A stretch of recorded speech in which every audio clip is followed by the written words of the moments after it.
Hello +1 students. അപ്പോൾ നമ്മുടെ +1 model എക്സാമിൻ്റെ ടൈം ടേബിൾ എല്ലാവരും കണ്ടിട്ടുണ്ടാവും അല്ലേ? അത് കണ്ടു കഴിഞ്ഞപ്പോൾ ആകെ മൊത്തം തലയിൽ കൂടെ പല കളറിലുള്ള കിളികൾ, പല വലിപ്പത്തിലുള്ള കിളികളൊക്കെ ഇങ്ങനെ പറന്നു പോകുന്നുണ്ടായിരിക്കും അല്ലേ? കിളി പോയ അവസ്ഥയാണ് സത്യം പറഞ്ഞാൽ നമ്മുടെ എല്ലാവരുടെയും ഇപ്പോൾ എന്ന് പറയുന്നത്.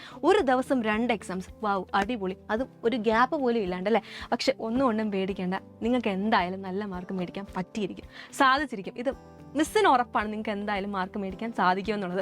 അപ്പോൾ നമ്മുടെ ലക്ഷ്യം എന്ന് പറയുന്നത് വെറും A+ ഒതുങ്ങിപ്പോകരുത്. നമ്മൾ ആഗ്രഹിക്കുമ്പോഴും അല്ലെങ്കിൽ സ്വപ്നം കാണുമ്പോഴും എന്താ കുറച്ചങ്ങ് കൂടുതലായിട്ട് അങ്ങ് ആഗ്രഹിച്ചു ഒരു ഫുൾ മാർക്സ്, അതായിരിക്കണം നമ്മുടെ ലക്ഷ്യം എന്ന് പറയുന്നത്. അപ്പോൾ മിസ്സിൻ്റെ അമ്മ മിസ്സിൻ്റെ അമ്മ എപ്പോഴും പറയുന്നൊരു കാര്യമാണ് കേട്ടോ.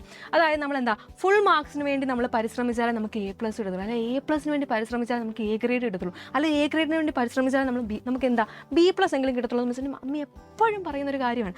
അപ്പോൾ നിങ്ങൾ എന്താ ചെയ്യണം? നിങ്ങൾ ഫുൾ മാർക്സിന് വേണ്ടി അങ്ങ് കഷ്ടപ്പെട്ട് അങ്ങ് പഠിക്കുക, നല്ലോണം പഠിക്കുക.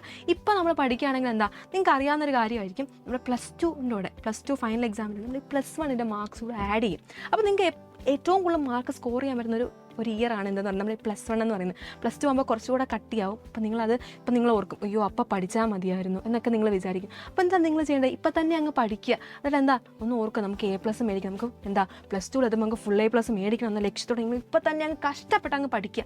ഒന്നുകൊണ്ടും പേടിക്കേണ്ട, ഫുൾ സെറ്റാക്കി തരുന്നിരിക്കും.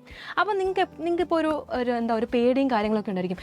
എവിടെ നിന്ന് തുടങ്ങും, എന്തിൽ നിന്ന് സ്റ്റാർട്ട് ചെയ്യും, ഫുൾ കൺഫ്യൂഷൻ കാര്യങ്ങളൊക്കെയാണ് അല്ലേ? അപ്പോൾ നമ്മൾ കഴിഞ്ഞൊരു വീഡിയോ ചെയ്തിരുന്നത് എന്താ, നമ്മുടെ എക്കണോമിക്സ് നമുക്ക് 2 പാർട്സ് ഉണ്ട് അല്ലേ? ഇന്ത്യൻ എക്കണോമിക്സ് ഡെവലപ്മെൻറ്റും ഉണ്ട്, അതേപോലെ എന്താ സ്റ്റാറ്റിസ്റ്റിക്സും ഉണ്ട് അല്ലേ? അപ്പോൾ നമ്മൾ കഴിഞ്ഞ വീഡിയോയിൽ ചെയ്തിരുന്നു ഇന്ത്യൻ എക്കണോമിക്സ് ഡെവലപ്മെൻറ്റിൻ്റെ ഏത് ചാപ്റ്ററിൽ നിന്ന് നമ്മൾ പഠിക്കാൻ തുടങ്ങണം, ഏത് ചാപ്റ്ററാണ് കൂടുതൽ വെയിറ്റേജ് ഉള്ളത്, ഏത് ചാപ്റ്ററിൽ നിന്നാണ് essay ക്വസ്റ്റ്യൻസ് വരുന്നത് എന്നുള്ള കാര്യങ്ങളെല്ലാം പറഞ്ഞിരുന്നു. അപ്പോൾ മിസ്സ് പറഞ്ഞിരുന്നു പാർട്ട് 2 നമ്മൾ ഉടനെ ചെയ്യുമെന്ന് പറഞ്ഞിരുന്നു. അപ്പോൾ നമ്മൾ നോക്കാൻ പോകുന്നത് നമ്മുടെ സ്റ്റാറ്റിസ്റ്റിക്സിൽ ഏത് ചാപ്റ്ററാണ് നമ്മൾ കൂടുതൽ ഇമ്പോർട്ടൻസ് കൊടുക്കേണ്ടത്, ഏത് ചാപ്റ്ററിൽ നിന്നാണ് നമുക്ക് കൂടുതലായിട്ട് essay ക്വസ്റ്റ്യൻസ് വരാൻ പോകുന്നതെന്നൊക്കെയാണ് നമ്മൾ ഈ ഒരു വീഡിയോയിൽ ഡിസ്കസ് ചെയ്യാൻ പോകുന്നത്. അപ്പോൾ കംപ്ലീറ്റ് ആയിട്ട് ഈ ഒരു വീഡിയോ ഇരുന്ന് കാണുക.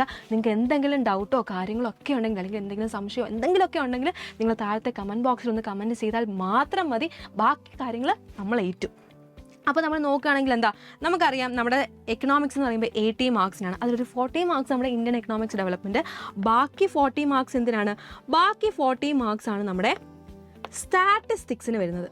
നമ്മുടെ ബാക്കി 40 മാർക്സ് നമ്മുടെ സ്റ്റാറ്റിസ്റ്റിക്സിനാണ് അല്ലേ? ബാക്കി 40 മാർക്സാണ് നമ്മുടെ സ്റ്റാറ്റിസ്റ്റിക്സ് എന്ന് പറയുമ്പോൾ. അപ്പോൾ നമുക്കറിയാം ഇന്ത്യൻ എക്കണോമിക്സ് പോലെ തന്നെ എന്താ ഇമ്പോർട്ടൻ്റ് ആണ് എന്തെന്ന് പറയുന്നത് നമ്മുടെ ഈ സ്റ്റാറ്റിസ്റ്റിക്സ് എന്ന് പറയുന്നത്. അപ്പോൾ നമ്മൾ നോക്കുകയാണെങ്കിൽ എന്താ ഫുൾ കണക്കാണല്ലേ സ്റ്റാറ്റിസ്റ്റിക്സിൽ.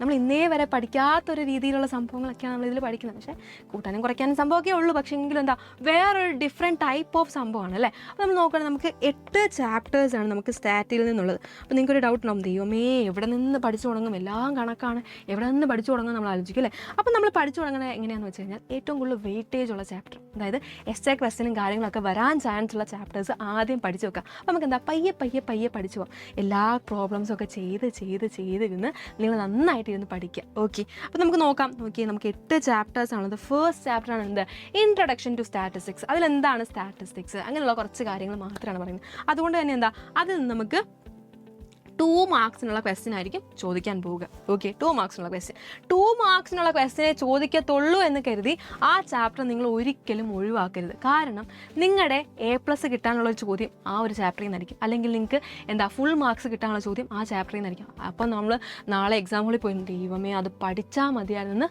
ആലോചിക്കരുത്. ഒരിക്കലും അങ്ങനെ ഒരു ഇത് നമുക്ക് വരരുത്. ആൻഡ് അടുത്ത ചാപ്റ്റർ നോക്കിയേ, കളക്ഷൻ ഓഫ് ഡേറ്റ. അടിപൊളി, 7 മാർക്കിന് വരുന്നു ആ ചാപ്റ്ററിൽ നിന്ന് ക്വസ്റ്റ്യൻ വരും. അപ്പോൾ നമുക്ക് മനസ്സിലായി എന്താ essay ക്വസ്റ്റ്യൻ നമുക്ക് ഈ ഒരു ചാപ്റ്ററിൽ നിന്ന് എക്സ്പെക്ട് ചെയ്യാം എന്ന് നമുക്ക് മനസ്സിലായി. Okay, yes. ആൻഡ് അടുത്ത ചാപ്റ്റർ നോക്കിയേ, ഓർഗനൈസേഷൻ ഓഫ് ഡേറ്റ. 4 മാർക്സിന് ക്വസ്റ്റ്യൻ അതിൽ നിന്ന് എക്സ്പെക്ട് ചെയ്യാം, അതും ഇമ്പോർട്ടൻ്റ് ആണ്. ആൻഡ് അടുത്ത് നോക്കിയേ, പ്രസൻറ്റേഷൻ ഓഫ് ഡേറ്റ. യെസ്, നോക്കിയേ 8 മാർക്സിനാണ് ചോദിക്കുന്നത്. അപ്പോൾ നമുക്ക് എന്തുറപ്പായി? essay ക്വസ്റ്റ്യൻ അതിൽ നിന്നാണ് നമുക്ക് ഉറപ്പായി. അതിൻ്റെ അടുത്ത് നോക്കിയേ, 5th chapter, measures of central tendency. പേര് പോലെ തന്നെ ചാപ്റ്ററിന് എന്തുണ്ട്, കുറച്ച് കനമുണ്ട്, കനമുണ്ട്, മെഷേഴ്സ് ഓഫ് സെൻട്രൽ ടെൻഡൻസി. അതുപോലെ തന്നെ എന്തുകൊണ്ട് നമ്മുടെ ചാപ്റ്ററിനും ആ ഒരു വെയിറ്റേജ് ഉണ്ട്. 8 മാർക്സിൻ്റെ ക്വസ്റ്റ്യൻ ആയിരിക്കും വരുന്നത്. essay ക്വസ്റ്റ്യൻ നമുക്കിതിൽ നിന്ന് എക്സ്പെക്ട് ചെയ്യാം. എന്താണല്ലോ എക്സ്പെക്ട് ചെയ്യാം എന്ന് നോക്കി, ഇൻഡെക്സ് നമ്പേഴ്സ് നോക്കുകയാണെങ്കിൽ എന്താ 4 മാർക്സിനുള്ള ക്വസ്റ്റ്യൻ ആയിരിക്കും ചോദിക്കുന്നത്. കോറിലേഷൻ, ഡയഗ്രമാറ്റിക് കാര്യങ്ങളൊക്കെ ആയിരിക്കും നമ്മൾ കോറിലേഷൻ ചാപ്റ്റർ പഠിക്കുന്നത്. അതിൽ നിന്ന് നമുക്ക് 5 മാർക്സിനായിരിക്കും ക്വസ്റ്റ്യൻസ് കിട്ടുക. ആൻഡ് ലാസ്റ്റ് ചാപ്റ്റർ നോക്കിയേ, യൂസ് ഓഫ് സ്റ്റാറ്റിസ്റ്റിക്കൽ ടൂൾസ്. 2 മാർക്സിനുള്ള ക്വസ്റ്റ്യൻ ആണ്. അതിൽ നിന്ന് ചോദിക്കുന്നത്. അപ്പോൾ മിസ്സിന് ഒരു കാര്യമാണ് നിങ്ങളടുത്ത് മെയിനായിട്ട് പറയാനുള്ളത്. ഈ 2 ചാപ്റ്റർ, ഇൻട്രൊഡക്ഷൻ ടു സ്റ്റാറ്റിസ്റ്റിക്സും അതേപോലെ യൂസ് ഓഫ് സ്റ്റാറ്റിസ്റ്റിക്കൽ ടൂൾസും, ഈ 2 ചാപ്റ്റർ 2 മാർക്കിനല്ലേ ഉള്ളൂ, എന്നാൽ പിന്നെ എന്തിനാണ് അതിന് അത്ര സമയം കൊടുത്ത് പഠിക്കുന്ന എന്ന് നിങ്ങളിപ്പോൾ ആലോചിക്കും. അത് പഠിക്കാതെ ഒരിക്കലും പോകരുത്. കാരണം നിങ്ങളുടെ A+ അല്ലെങ്കിൽ നിങ്ങളുടെ ഫുൾ A+ അല്ലെങ്കിൽ നിങ്ങൾക്ക് A ഗ്രേഡ് കിട്ടാനുള്ള ആ ചാൻസ് ഒക്കെ നഷ്ടപ്പെടുന്നത് ചിലപ്പോൾ ആ ചാപ്റ്ററിലെ ഓരോ ക്വസ്റ്റ്യൻ കാരണമായിരിക്കും. അതുകൊണ്ട് ഒരിക്കലും അത് ഉപേക്ഷിക്കരുത്. അപ്പോൾ നിങ്ങൾ ആദ്യം പഠിക്കേണ്ട ചാപ്റ്റർ ഏതെന്ന് വെച്ച് കഴിഞ്ഞാൽ മിസ് പറയാം. നോക്കിയേ, നമ്മുടെ ഈ 2nd ചാപ്റ്റർ ആദ്യം പഠിക്കുക. അതേപോലെ എന്താ 4th ചാപ്റ്റർ, 5th ചാപ്റ്റർ, ഈ 2, 4, 5 ചാപ്റ്റർ 2, 4, 5 ഈ 3 ചാപ്റ്റർ നിങ്ങൾ ആദ്യം പഠിക്കുക. ഓക്കെ, ആദ്യം കൂടുതൽ ഫോക്കസ് അതിന് കൊടുക്കുക. അതിലെ പ്രോബ്ലംസ് ഒക്കെ നിങ്ങൾ ചെയ്ത് പഠിക്കുക. ഓക്കെ, ആൻഡ് രണ്ടാമത് ഫോക്കസ് കൊടുക്കേണ്ടതാണ് എന്തിനെന്ന് ചോദിച്ചു കഴിഞ്ഞാൽ നമ്മുടെ 5 മാർക്സിൻ്റെ ചാപ്റ്റർ നമ്മുടെ കോറിലേഷൻ്റെ ചാപ്റ്ററിന് കൊടുക്കുക. പിന്നീട് നമ്മുടെ ഓർഗനൈസേഷൻ ഓഫ് ഡേറ്റയ്ക്ക് കൊടുക്കുക, ഇൻഡെക്സ് നമ്പേഴ്സിന് കൊടുക്കുക, ആൻഡ് ലാസ്റ്റ് നമ്മുടെ ഇൻട്രൊഡക്ഷൻ ഓഫ് ഡേറ്റയ്ക്കും കൊടുക്കുക, ഇൻട്രൊഡക്ഷൻ ടു സ്റ്റാറ്റിസ്റ്റിക്സിനും കൊടുക്കുക, യൂസ് ഓഫ് സ്റ്റാറ്റിസ്റ്റിക്കൽ ടൂൾസിനും കൊടുക്കുക. 2 മാർക്കിൻ്റെ ചാപ്റ്ററാന്ന് പറഞ്ഞ് അത് ഒരിക്കലും ഒഴിവാക്കരുത്. ഓക്കെ അല്ലേ? അപ്പോൾ നമുക്കറിയാം, നമുക്ക് എക്സാം എന്ന് പറയുമ്പോൾ 80 മാർക്സിനാണ്. ഈ 80ൽ 40 മാർക്സ് ആയിരിക്കും എന്തിൽ നിന്ന് വരുന്നത്? നമ്മുടെ ഈ സ്റ്റാറ്റിസ്റ്റിക്സിൽ നിന്ന് വരുന്നത്. അപ്പോൾ നമുക്ക് ഉപേക്ഷിക്കാൻ പറ്റാത്തൊരു സബ്ജക്റ്റ് കൂടിയാണ് ഇതെന്ന് പറയുന്നത്. അപ്പോൾ നന്നായിട്ട് പഠിക്കുക, ഒന്നും കൊണ്ടും പേടിക്കുക. ട്രിപ്പിളായി നിങ്ങളുടെ കൂടെ തന്നെയുണ്ട്. എല്ലാ ദിവസവും ലൈവ് സെഷൻസും കാര്യങ്ങളും എല്ലാം പ്രൊവൈഡ് ചെയ്യുന്നുണ്ട്. ഒന്നും കൊണ്ടും പേടിക്കുക. 0 to A+ എന്ന് പറഞ്ഞൊരു അടിപൊളി സീരീസ് തന്നെ നമ്മൾ സ്റ്റാർട്ട് ചെയ്തിട്ടുണ്ട്. അപ്പോൾ അതൊക്കെ ഇരുന്ന് നിങ്ങൾ കാണുക. നമ്മളെല്ലാ ചാപ്റ്റേഴ്സും നമ്മുടെ മോഡൽ എക്സാം തുടങ്ങുന്നതിന് മുമ്പ് തന്നെ നമ്മൾ കവറപ്പ് ചെയ്തിരിക്കും. പിന്നെ കുഞ്ഞുങ്ങളെല്ലാവരും ഇതിൽ കാണുക. എന്തെങ്കിലും ഡൗട്ടോ കാര്യങ്ങളോ അല്ലെങ്കിൽ നിങ്ങൾക്ക് അഡീഷണൽ ആയിട്ട് എന്തെങ്കിലും ആവശ്യമുണ്ടെങ്കിൽ താഴത്തെ കമൻറ്റ് ബോക്സിൽ നിങ്ങൾ അറിയിക്കാൻ മറക്കരുത്. ഓക്കെ, അപ്പോൾ ഓൾ ദ വെരി ബെസ്റ്റ്.